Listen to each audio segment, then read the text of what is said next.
Today's house call takes me through Atlanta, Georgia to the suburb of Lawrenceville, in the home of Derek and Gwen Allen.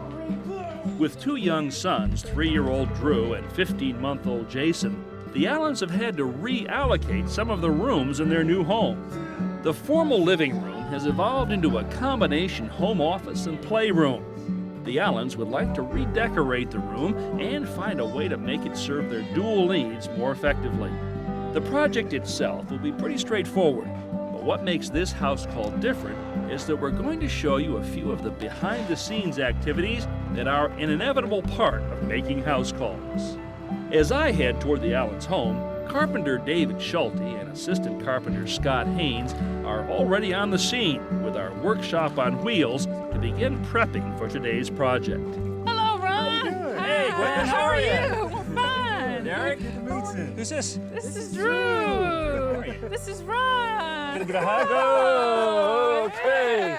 And you said that you were using it for, because you had to take your computer stuff out of what is now the nursery for Jason. Yes. Oh, okay, so it's down here now. So what were you thinking, Dave?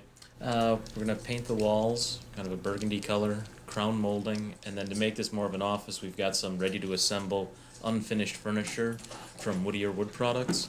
And so we'll put those together, some bookcases, a computer armoire, and a toy chest. Okay, a toy chest. Well, Yeah, all these toys. Yay. I know, it's always a mix, right? Always a balance when you've got children. Okay. We're going to start off by priming the walls. So to prepare for that, we first cover the carpet with plastic drop cloths, then mask the windows, door casings, and baseboards. While we're prepping the room, David and Scott are painting a section of drywall with 3 different shades of burgundy that Gwen and Derek have picked as possible colors for the room. What do you think? You have a choice here? Yes, definitely the first one. This The one on the left, yes. Okay. Rich. All right. Once we take a look at the colors in daylight, we shut the blinds and turn on a lamp to get an idea of how the colors will look at night. Da-da-da-da-da. Okay. Man, Jack, you are easy to entertain. All right, so we're going to prime. All Now, right. this may not look like primer because it's got color in it, but it is, and we've tinted this primer because we're going from a pretty dramatic, very light-colored wall over here, actually stark white, to a color that's very dark. Right. So to help us get better coverage on the final coat, we've added a little color to the primer, which is something you can do anytime you're going to make a drastic change like that. Right? Using edging tools, Derek and Gwen get to work priming the edges and corners of the walls. I generally try to keep the pan close to the work. However, be careful not to step in it, which I have done. Gwen and Derek finished painting the edges, and now we're about to roll on the rest of the primer. Now, if you're going to be rolling paint on walls like these, here's a tip that'll save you time and give you more uniform results. Instead of putting your paint in a pan like this, put it in a 5-gallon bucket. In this case, we've got 2 gallons to put in here. Now, if there's any color variation between these 2 gallons, it's going to go away when I mix them together. Everything's mixed. Now, we're going to drop this over the side of the bucket. This is called a painter's screen. And instead of going back to a paint pan and dipping our roller in that, we're going to dip this directly into the 5-gallon bucket. Submerge it, like that. Roll off the excess on the screen, and we're ready to paint. Now, this means you have far fewer stops to refill a roller pan like that, and as long as you keep this bucket up close to the wall, you have to spend almost no time reloading. Place the fully charged roller near the top of the wall and make one long stroke from top all the way down to the bottom and back up again. Recharge the roller, move over about 1 roller's width, and repeat that process. After you've made 3 or 4 stripes, then come back and blend them together with long vertical strokes going from the top all the way down to the bottom. Try this technique. It'll save you time and you'll avoid what painters call holidays. That's the spots on the wall where you just didn't get quite enough paint. All right, so we are ready to start rolling. Now, I know my tips look simple, but occasionally they require a little hands-on practice. I don't feel like I'm doing this right. All the way down. Oh no, look what Gwen did. Gwen hit the ceiling. Gwen hit the ceiling. Oops, look what I just did. I saw Gwen's mark up there and I said, I gotta match that. There you go, now you come down so you can have that white stripe in between. You thought I had a hold of it? Think I'm gonna do yours and mine? Boy, she was really quick to get up that roller, wasn't she? You're unloading the roller now. Okay. You've already got enough paint on the wall, all the way up and down. All the way down. All the way down, there you go. Top to bottom, that's it. And then back up. And all the way down. You keep working your way across the wall so you've got a nice even coverage there. Okay. And cover all the white spaces. That's the idea. Yeah.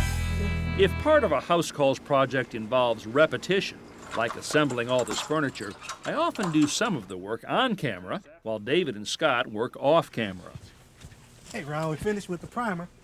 You did? Yeah. That's pretty Finally fast. finished. Yeah, it was pretty quick. Okay, so while that's drying, let's go ahead and start putting some of the furniture together. Okay. So I've got the first piece right here. This is actually, well, there's a picture of it right here. You can see this is a bookcase. And I guess I'm going to be forced to read the directions here. Now, everybody pay attention. Place the right side panel A on the clean cardboard inside the box or on a carpeted surface with the holes pointing upward. Screw cam connectors J into the holes for the permanent shelves as shown in figures 1 and 1A. Wow. Okay.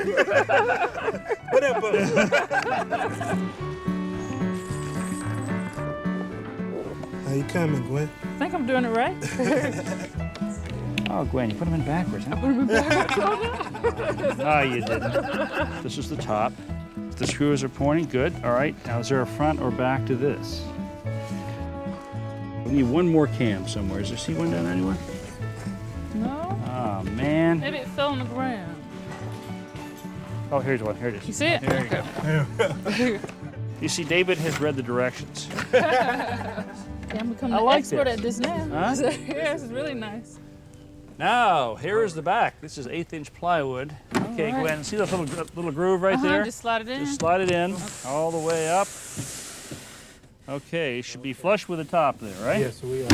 Here's the thing on this, Gwen. This is a variable speed drill. The further you pull this back, the faster it goes. So pull it very slowly. The most enjoyable part is going to be what we're doing right now. You can go a little faster. When I said slow, Gwen took me at my word. Okay, that's Final it. screw. Let's just flip it over. Right. This We should have a bookcase. All right. Voila. Well, Here it is. there it is. All right, guys. Want to carry that up to the garage? Okay. Yeah. All right.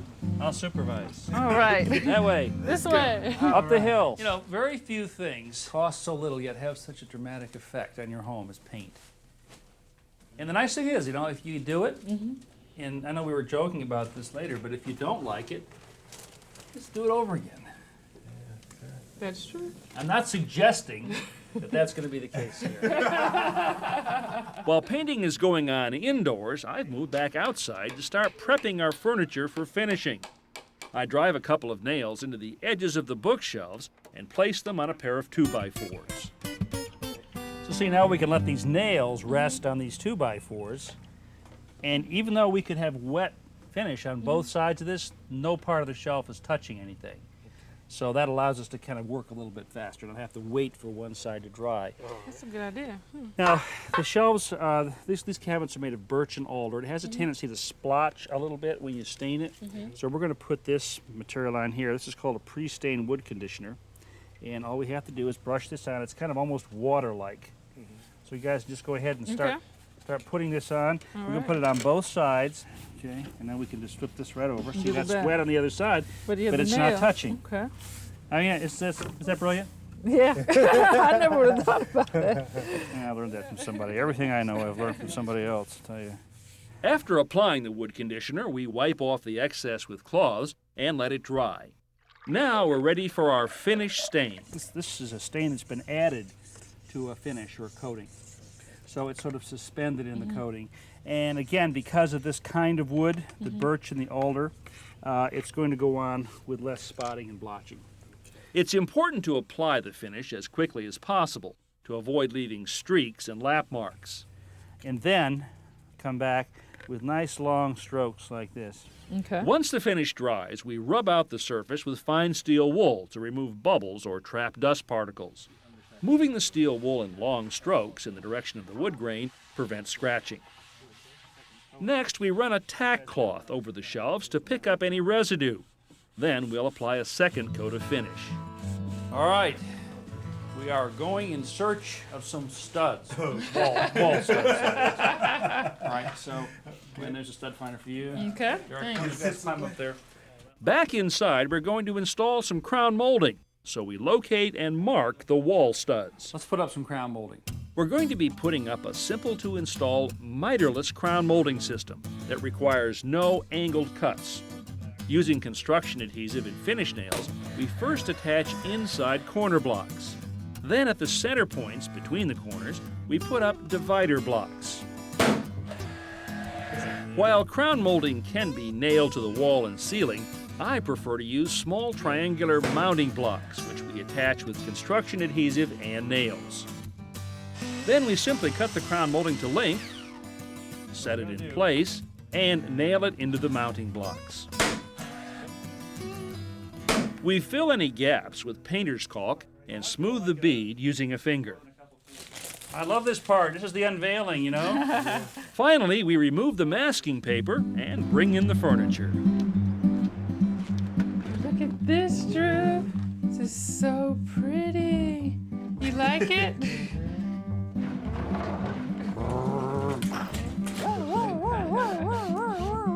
You can't run into a police car like that. Oh, yes, I can. I can drive anywhere I want to. Oh, you can't. This is the police. Do we have to put these away now? No. So I'll trade you. Come on, the car for the paintbrush. Okay, buddy. Tell them thank you. How does this work? Comes up? It goes down. It goes down. Comes up? And down. Goes down. Well, there's no time for sitting down on the job just yet. Once we've settled on a location for the furniture, I want to take an important precaution. Tall cabinets like this one and children can be a dangerous combination. Children tend to want to climb up on these, use them as ladders. And if they get up too high, well, they can tip over. The solution is really simple. Just install a small bracket on the top. First, attach it to the top of the cabinet.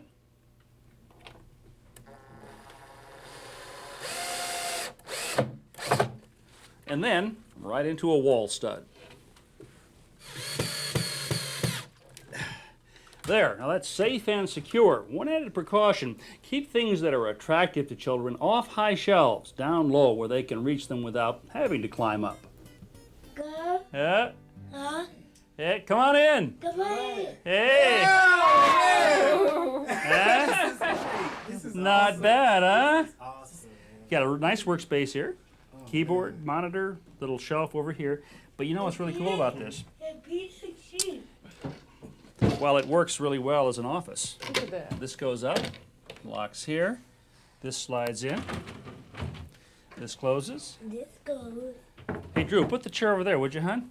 Yeah. Let's show Mom and Dad how we can transform this room from an office into a room that's multi-purpose, so we can get down to the Right. really important work at hand, which is come over here and play with the toys. Huh? Hey!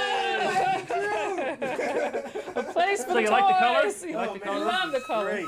Perfect. Perfect. All right. Just what we wanted. And it was good for you guys? Oh, Yes. man, I enjoyed every minute of it. And we learned so much, so now we're real confident to do other projects too. So watch out. We're going to do lots of weekend projects That's the now. best thing I could hear, guys. All right. Hey, Drew, coming at you, buddy. All right. Well, our day began with a living room suffering from an identity crisis, but has ended with a great-looking space that offers something to every member of the family.